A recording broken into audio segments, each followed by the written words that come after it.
At Roots to Thrive, we all work it's one big team. And what I have learned more and more, so I'm a medical doctor, and we were taught in medical school that you wanted to work on interdisciplinary teams. And that seems obvious. Your nurses, your physios, you're working in the hospitals, the better your team is, the better you're going to do the work. Yet we have this kind of belief system that most of therapy is done one-on-one. And of course, everybody that's been trained in any kind of psychotherapy has been trained in some sort of group work as well. But what we find, and have found over the years of our program, is that when you are in a strong group, in a strong therapy group, in a group that holds, accountability and has rules of engagement, and actually actively goes through ethical things, is you operate at a much higher level. And I think everyone that is training in these medicines wants to be the best. They want to be the 5-star therapist. And the only way to be a five-star therapist is if you have others around you that can widen your blind spots. So as an MD, I have a lot of skills and a lot of knowledge, but I don't know what I don't know. And so when I'm working side by side with therapists and psychologists and clergy members, our spiritual care workers, our somatic body workers, our nurses, then I'm always getting to learn from them, and I'm getting to hear it from their perspective, which makes me a much more holistic and much more skilled therapist or team member. So I'm always learning, I'm always leaning in, and especially when something they're doing or saying is annoying me. And I'm using that word particularly because a lot of times we use the word trigger, and it's not really, we want to use trigger when it's relevant in trauma, but here it's an annoyance. And those annoyances are the spots, when you need to learn or lean in and figure out why. Why is that bothering me? That is my new teacher for today. So you get constantly in these positions where you have an opportunity to lean in and go, why, and meet with that person or go, why do you do it that way? Or why this way? Or how the wording you use there. And so in the group model as a team, you're just always going to have the opportunity to learn more. Like I said earlier, widen the blinders and take your skill set to the next level. And especially because your colleagues are going to have other therapeutic skills that you don't have. Maybe you've spent a lot of your time in IFS, and this person over here is much more Jungian. There's always cross-pollination of knowledge. Or maybe you've got your Indigenous knowledge keepers on your team, and they just have a way of saying it that just so lands. And those opportunities are gold. So it doesn't matter who it's coming from on your team, but anything that takes you to your next level of being a 5-star therapist is excellent. The other part that is so integral to teams, and I think especially in psychedelic medicine, it's an area that is not as fragile as it used to be and is becoming less fragile, but it's a place where you can be very sure that you're operating in these zones of safety. So, we've all seen the media stuff on the therapist, transgression issues. And keep in mind, this is what the media is always looking for. They're looking for the big story, and you don't want to be the big story. And so the way to not be the big story is always to be in teams where people are watching you for those red flags, and you're watching them for those red flags. So when you do work in these teams, when you work in teams, then you're watching, you're going, hey, I noticed that I saw you at the mall the other day with one of our participants. What's going on there?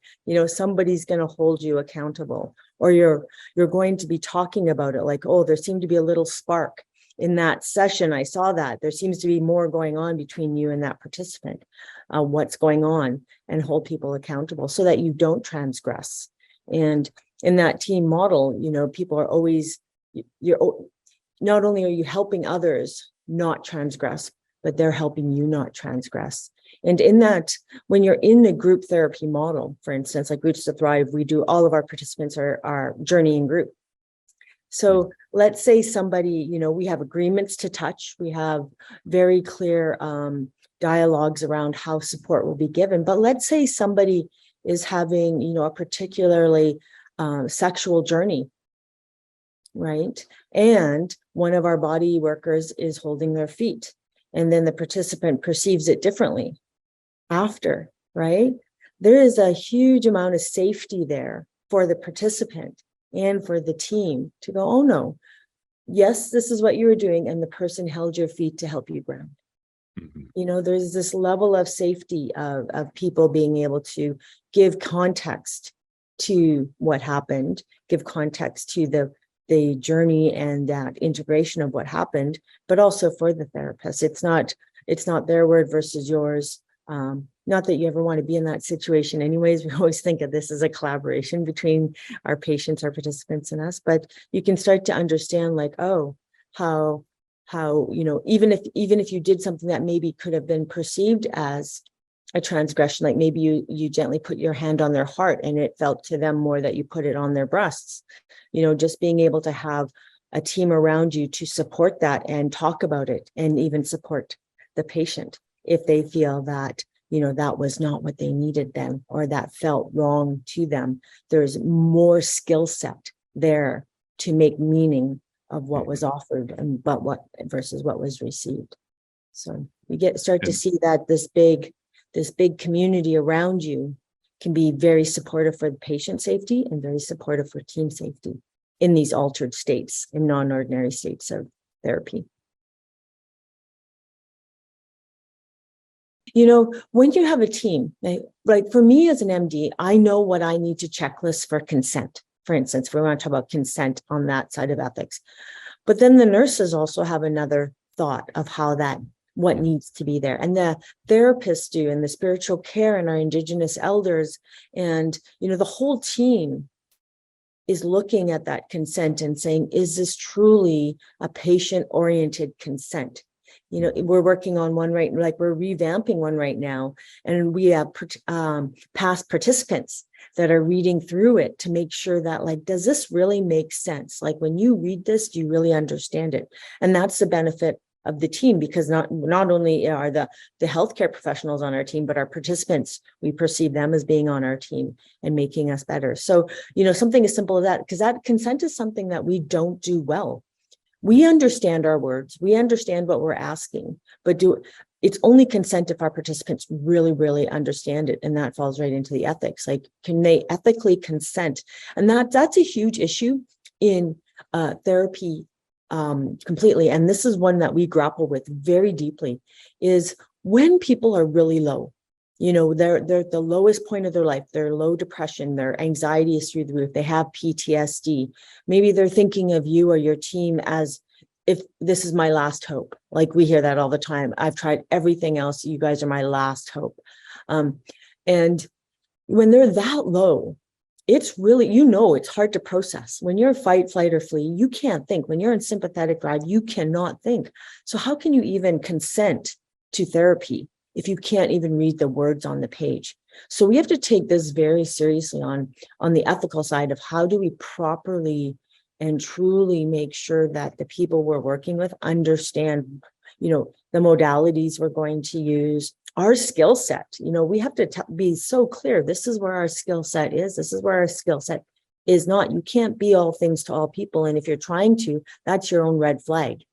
You have to know what your competencies are and stay within them until you can move to your next level. So that's one of the big ethical things, but that's when you're on a team, it's going that knowledge translation to the patient so that they can consent is going to come from multiple different levels. And especially when we have people on the team that can say, well, we need to get this to this level of understanding. Mhm.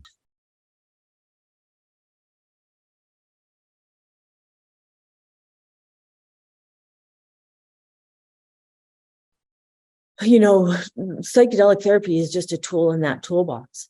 So you Mhm. have to develop that alliance, that therapeutic alliance ahead of time. This is your preparation for the journey, right? You have to make sure that before they get to this space where they're going to be going into a non-ordinary space, you know them well enough to be able to read their body language, to know, is this a no or a yes for them?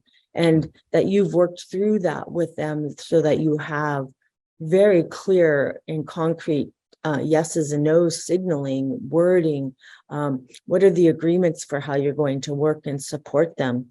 Very clear. Like we talk about touch 3 different times, and consent to touch, like what, and we have videos. Like we provide our participants ahead of time. This is what touch could look like in your therapy room. It's a video in the therapy room with our energy workers saying, we may hold your feet, this is what it looks like. We may hold your hand, this is what it looks like. And those kind of things give people that can be in that sympathetic, like fight, flight, flee, and can't think, at least it's another way. It's not just words, it's a visual. And so that's the other part of helping people be able to know what their yeses and nos are, is give them many different ways to take in that knowledge. So the words are clear and written in lay person's terms very clearly, that it's not dense, paragraphs. It's very spread out.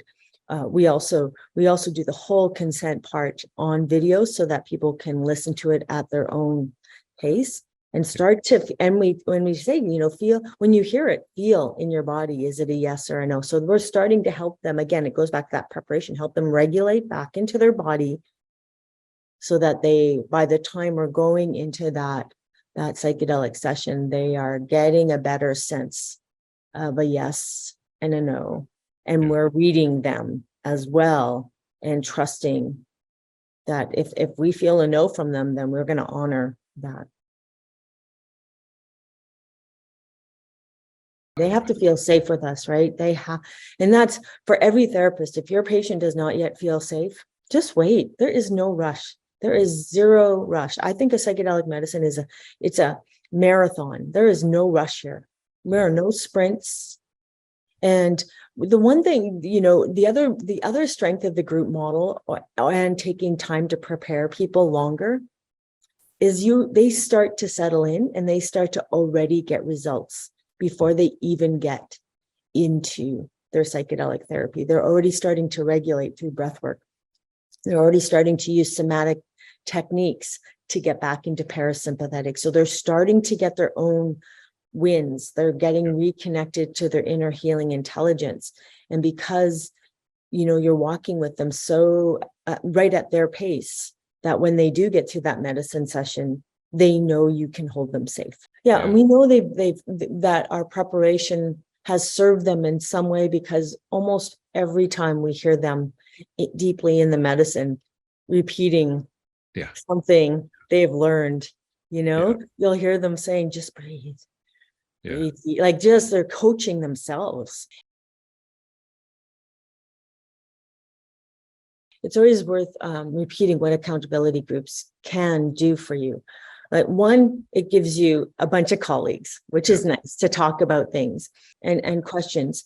And you should never be the smartest person in that room. You want to be learning always, right? Beginner's mind, showing up humbly and bringing forward learning and offering your knowledge when you have it and it can help and lift everybody up. This is not a competition of I know more, or I'm more nature-based, or I'm more this or that. No, you got to, and if that's what you're bringing to the group, that's your work. You got to work on that. Like you have to show up open-hearted, in service to your colleagues, and listening deeply, and listen, like exactly how you want to show up for your patient, and then paying attention to the annoyances that come up in you, and knowing that is your work to take away and do. But like I'm on lots of accountability groups, and the learning I get is phenomenal. And a lot of the times it's not even around patients or our participants that I would work with, but just really getting a deeper sense of people that are working with other medicines, and like, wow, like that learning is always going to take you to another level, but it'll come back somewhere. And then it's also the red flags, bringing challenging cases, and this is where you bring all of you to the case, or to the group you're working with. You have to feel that comfortable to go, this patient is starting to text me, and I really need somebody to give me some guidance here and check in with me on this. And I'm going through a divorce, or my life is a little wobbly. I need somebody to walk with me. Like we exactly tell our patients this too, right? Our participants, don't silo yourself. Your problems are ubiquitous to the world. They're human problems. It's the same with us as people that work with people. We have crap go on in our lives, and we need not to go into isolation and hiding when that happens, but we need to have colleagues that we can say, you know what, my life's in the dumps right now. I'm having some challenges. I need some extra support. Can you guys keep an eye on me?